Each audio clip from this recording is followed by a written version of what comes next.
আসসালামু আলাইকুম এভরিওয়ান। আশা করি সবাই ভালো আছেন।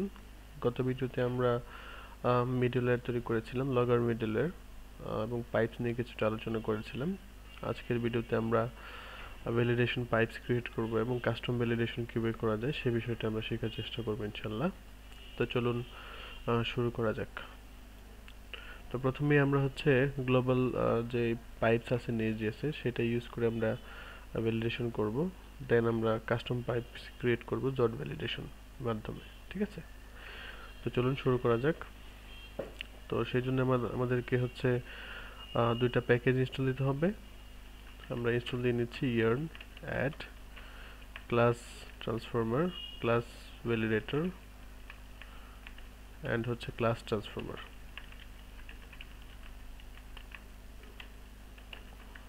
ওকে, দুইটা প্যাকেজ আমরা ইনস্টল দিয়ে নিব।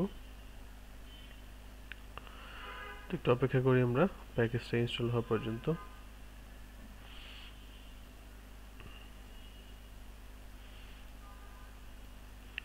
তো সংস ফোল্ডারে আমাদের সার্ভিস ফোল্ডার আছে, মডিউল আছে, কন্ট্রোলার আছে। আমরা একটা ডিটিও নামে একটা ফোল্ডার করতেছি, ডিটিও, যেখানে আমরা ভ্যালিডেশনটা লিখব। Create song DTO, create song DTOs, ডিটিও.ts নামে আমরা একটা ফাইল খুলতেছি, যেখানে ক্লাস। আমরা একটা ক্লাস লিখবো, সেটাকে এক্সপোর্ট করে দিই। এক্সপোর্ট ক্লাস ক্রিয়েট সং ডিটিও নামে আমরা একটা ক্লাস তৈরি করব। ক্রিয়েট সং ডিটিও, ঠিক আছে। এখানে নেম এবং আর্টিস্ট আছে, আমাদের নেম হবে না, আমাদের হবে টাইটেল, দেন আর্টিস্ট, দেন আমরা আরেকটা প্রপার্টি নিচ্ছি read only, duration, read only, release date দিলাম আমরা। তো আমরা টাইটেলটাকে রিকোয়ার্ড করব এবং এটা স্ট্রিং কিনা সেটা ভ্যালিডেট করব। তার জন্য আমাদের ইউজ করতে হবে ইজ স্ট্রিং ডেকোরেটরটাকে। এই স্ট্রিং ডেকোরেটরটা কি করবে, এই টাইটেলটাকে বেশি ভ্যালিডেট করবে এটা স্ট্রিং কিনা। দেন আমরা নিই is not empty. Is not empty means এটা এমটি থাকা যাবে না। তো প্রত্যেকটাতে আমরা সেম জিনিসটা ইউজ করে দিই, ইজ নট এমটি। ডিউরেশনের ক্ষেত্রে ইজ স্ট্রিং, আমরা এটা নিব is not empty and is military date time, military time. Okay, and release ডেটটাকে আমরা নিব ইজ স্ট্রিং নট এমটি,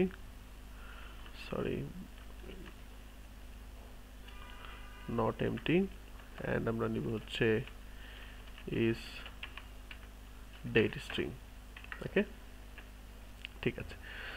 তো এই ভ্যালিডেশনটা আমরা দুইভাবে ইউজ করতে পারি। একটা গ্লোবাল ভ্যালিডেশন পাইপ ইউজ করে, অথবা আমরা চাইলে আমাদের সংস কন্ট্রোলারে আমরা বিষয়টাকে ইউজ করতে পারি। তো কি ইউজ করা যায় চলুন দেখি। তো পাইপটাকে ইউজ করার জন্য আমাদের কি ইউজ করতে হবে, ইউজ পাইপস নামে আমরা একটা পাইপস পাবো, যেখানে আমরা নিউ ভ্যালিডেশন পাইপটাকে নিয়ে আসবো। ওকে, ঠিক আছে। এখানে আমরা বডি ডেকোরেটরের মাধ্যমে বডির কন্টেন্টগুলো পেয়ে যাব। অ্যান্ড এখানে আমরা যেটা তৈরি করেছিলাম ডিটিওটা, ক্রিয়েট সং ডিটিও, টাইপটা হবে ক্রিয়েট সং ডিটিও। তো ভ্যালিডেশন করার জন্য সিম্পলি জাস্ট ক্রিয়েট সং সার্ভিসের মধ্যে ক্রিয়েট সং ডিটিওটাকে পাস করে দেব, তাইলে আমাদের কাজ শেষ। চলুন আমরা টেস্ট করে নিই। এখানে আমাদের পোস্ট তৈরি করা আছে অলরেডি। আমরা যদি সার্ভারটাকে রান করা হয়নি, yarn start dev। Okay, send request, duration must be representation of military time। তো ডিউরেশনটা আমরা ইউজ করতে হবে অ্যাজ এ মিলিটারি টাইম। আমরা লিখে দিই ডিউরেশন মিলিটারি টাইম হবে এরকম লেটস টেস্ট। ওকে, ডিউরেশন স্পেলিংটা মেবি ভুল হয়েছে, সেম ইউজ করি। Okay, duration must represent of military time format hour and হচ্ছে মিনিটস। তো আমরা আওয়ারটাকে এখানে একটা 0 দিয়ে দিতে হবে, তাহলে it's going to perfect. Release date, আমরা রিলিজ ডেটটা অ্যাড করি নেই, রিলিজ ডেটটাকে অ্যাড করে দিচ্ছি। Then wow, then it's perfect. চলেন আমরা ক্রিয়েট সং সার্ভিস থেকে এটাকে রিটার্ন করে দিই। আমরা এটাকে রিটার্ন করি নেই কোনো ভ্যালু, রিটার্ন হবে হচ্ছে this.songs। Okay, let's test again. একটা সং আমাদের ক্রিয়েট হয়ে গেছে। যদি আমরা আরেকটা করতে যাই, আরেকটা ক্রিয়েট হয়ে যাচ্ছে, ঠিক আছে। ওকে, আমরা চাইলে কিন্তু এই পাইপসটাকে গ্লোবালি ইউজ করতে পারি। তো সেটা কিভাবে ইউজ করব চলুন দেখে নিই। তো এখানে তখন আর ইউজ পাইপসটা ইউজ করার প্রয়োজন নেই কোনো, আমরা এটা এখান থেকে কেটে দিচ্ছি। আমরা সরাসরি চলে যাব কোথায়, app dot main dot TSA. এখানে আমরা ইউজ করব হচ্ছে use app dot use global pipes. হ্যাঁ, এর ভিতরে আমরা নিউ ভ্যালিডেশন পাইপটাকে কল করে দেব, তাহলে এই পাইপটা গ্লোবাল ইউজ হবে। হ্যাঁ, ঠিক আছে, চলুন দেখি ঠিকভাবে কাজ করতেছে কিনা। It's working. আমরা যদি টাইটেলটা না দিই তাহলে কি হয়, title should not be empty. তো আমরা ক্লাস ভ্যালিডেটর এবং ক্লাস ট্রান্সফর্মার ইউজ করে একটা গ্লোবাল ভ্যালিডেশন পাইপ ক্রিয়েট করতে সক্ষম হয়েছি। তো চলুন আমরা এবার একটা কাস্টম পাইপ ক্রিয়েট করব জড স্কিমার মাধ্যমে, ঠিক আছে। তো তার জন্য আমাদের একটা ডিপেন্ডেন্সি আছে ইয়ার্ন অ্যাট জডটাকে আমরা ইনস্টল দিয়ে নিচ্ছি। তো কমন নামে কমন ফোল্ডারের ভিতরে আমরা আরেকটা ফোল্ডার নিচ্ছি ভ্যালিডেশন নামে, তার ভিতরে আমরা তৈরি করব হচ্ছে জড ভ্যালিডেশন।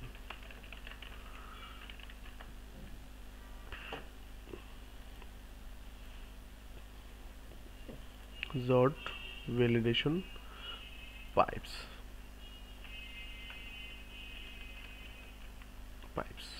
ওকে। তার জন্য আমাদের লিখতে হবে, আমরা এক্সপোর্ট করে নিচ্ছি প্রথমেই ক্লাস জড ভ্যালিডেশন পাইপস। এটাকে ইমপ্লিমেন্টস করবে হচ্ছে পাইপ ট্রান্সফর্মারকে। হ্যাঁ, পাইপ ট্রান্সফর্মটাকে ইমপ্লিমেন্ট করতে হবে। দেন কনস্ট্রাক্টরে আমরা নিব হচ্ছে প্রাইভেট স্কিমা হিসেবে আমরা ইউজ করব কি জড স্কিমা। ওকে, ঠিক আছে। তো এর ভিতরে আমরা পাবো হচ্ছে ট্রান্সফর্মটাকে নিয়ে আসতে হবে। ট্রান্সফর্ম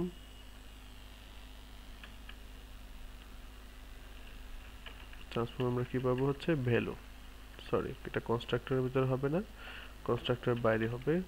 ট্রান্সফর্ম আমরা চাইলে এভাবে ইউজ করতে পারি। তো মেটাডাটা আমাদের প্রয়োজন নেই, আমরা মেটাডাটাকে বাদ দিয়ে দিচ্ছি। ভ্যালুটা যে কোনো টাইপের ভ্যালু হইতে পারে। তো আমরা এটা হচ্ছে ট্রাই ক্যাচের ভিতরে নিয়ে নিই, তাহলে বেটার হবে আই থিঙ্ক। ট্রাই দেন আমরা নিয়ে নিলাম হচ্ছে ক্যাচ আমরা পাবো এরর। তো এররটাকে আমরা থ্রো করে দেব হচ্ছে ব্যাড শো নিউ এরর হিসেবে না দিয়ে ব্যাড রিকোয়েস্ট এক্সেপশনের ভিতরে আমরা এররগুলোকে পাস করে দিই, ঠিক আছে। আর যে ভ্যালুটা আমরা পাবো সেটা ট্রাইয়ের মধ্যে হচ্ছে this.parse ভ্যালু এবং রিটার্ন করে দিচ্ছি ভ্যালুটাকে। তো আমাদের একটা কাস্টম পাইপস ক্রিয়েট হয়ে গেল, সেটা কিভাবে ইউজ করব। ওকে, ইউজ করার জন্য আমরা চলে যাচ্ছি সংস কন্ট্রোলার থেকে সেম ভাবে হচ্ছে @use pipes যেটা এর আগে ইউজ করেছিলাম। এখানে ভ্যালিডেশন পাইপ ইউজ না করে আমরা ইউজ করব হচ্ছে জড ভ্যালিডেশন পাইপ, ঠিক আছে। তো এখানে হচ্ছে আমাদের জড স্কিমাটা দিতে হবে। তার জন্য আমরা হচ্ছে ডিটিওর ভিতরে ক্রিয়েট সং যে ডিটিও আছে এটাকে একটু কমেন্ট করে দিই যেহেতু এটা ইউজ করতেছি না। এখানে আমরা ক্রিয়েট সং স্কিমা তৈরি করব, ঠিক আছে? ক্রিয়েট সংস স্কিমা, জিটাকে আমরা নিয়ে নিলাম জট থেকে, ডট অবজেক্ট, অবজেক্ট তার ভিতরে হচ্ছে আমরা এগুলো ডেট হবে, নট এমটি, পুরো অবজেক্টটাকে আমরা রিকোয়ার্ড করে দিচ্ছি, সবগুলো ভ্যালু দিতেই হবে, ঠিক আছে? এটা অবশ্যই এক্সপোর্ট করে দিতে হবে, এক্সপোর্ট। আর টাইপটাকে আমরা এখানে নিয়ে নিচ্ছি create song DTO Z dot infer type of create song schema. তো বিস্তারিত আরও আপনারা যদি জানতে চান তো পাইপস নেক্সট ডকুমেন্টেশনে পাইপসে যদি আসি আমরা তাইলে দেখতে পারবো। এই যে একটু আগে আমরা যেই কাস্টম ভ্যালিডেশনটা ক্রিয়েট করেছিলাম, এই যে এখানে এক্সাম্পল দেওয়া আছে, এখান থেকে আপনারা আরও জানতে পারবেন কিভাবে ইউজ করা যায়, কিভাবে স্কিমা ক্রিয়েট করতে হবে, হ্যাঁ, টাইপগুলো কিভাবে নেওয়া যায়, এভরিথিং ইন ডিটেইল ডকুমেন্টেশন দেওয়া আছে, আমি সেখান থেকে ফলো করতেছি। হ্যাঁ, ওকে। ঠিক আছে, চলুন আমরা এটা ইউজ করি। এখানে আমরা স্কিমাটাকে দিয়ে দেব। স্কিমাটা কি হবে? একটু আগে যে স্কিমাটা ক্রিয়েট করেছিলাম, ক্রিয়েট সং স্কিমা, সেটা ইউজ হবে। আর ডিটিউটা আমরা পাবো এই ফোল্ডার থেকেই পাচ্ছি, ঠিক আছে? Let's test. ওকে, আমরা টাইটেলটা দেই নাই, সরি, সার্ভারটা স্টার্ট দিয়ে নিতে হবে, yarn start dev, yarn start dev, সার্ভারটা স্টার্ট হয়েছে। Let's test. Invalid type, expect string, receive undefined, which path, title, কারণ আমরা টাইটেলটা দেই নাই, টাইটেলটা অ্যাড করে দিই। Now test. Duration should be number, আমরা এখানে কি দিয়েছিলাম সংস ভ্যালিডেশনের মধ্যে, ডিউরেশন দিয়েছিলাম নাম্বার, তো ডিউরেশনটা নাম্বার আমাদের প্রয়োজন নাই, ডিউরেশনটা আমরা স্ট্রিং করে দিচ্ছি, স্ট্রিং হবে, ঠিক আছে? অ্যান্ড নন এমটি হতে হবে, non empty. Okay, now test again. Expected date but receive string, release ডেটটা, তো ডেটটা যেটা এটা আমরা অ্যাজ এ স্ট্রিং হিসেবে নিব। তো আমরা স্কিমাটা একটু চেঞ্জ করে দিই, এখানে ডেট টাইপ নিচ্ছি আমরা, ডেট টাইপ নিয়ে আমরা নিয়ে নিচ্ছি স্ট্রিং এবং নন এমটি হিসেবে। ওকে, ঠিক আছে, লেটস টেস্ট। এই যে ইটস ওয়ার্কিং পারফেক্টলি। তো এই ভিডিওতে আমরা কাস্টম পাইপস ইউজ করে কিভাবে ভ্যালিডেশন করা যায় ইউজিং জট এবং হচ্ছে ক্লাস ট্রান্সফর্মার এবং ক্লাস ভ্যালিডেটর ইউজ করে আমরা পাইপস ক্রিয়েট করতে সক্ষম হয়েছি এবং ভ্যালিডেশন করতে সক্ষম হয়েছি। নেক্সট ভিডিওতে আমরা আদার্স বিষয় নিয়ে বিস্তারিত আলোচনা করব। তো এই ভিডিও এই পর্যন্তই, ভালো থাকুন, সুস্থ থাকুন, আল্লাহ হাফেজ।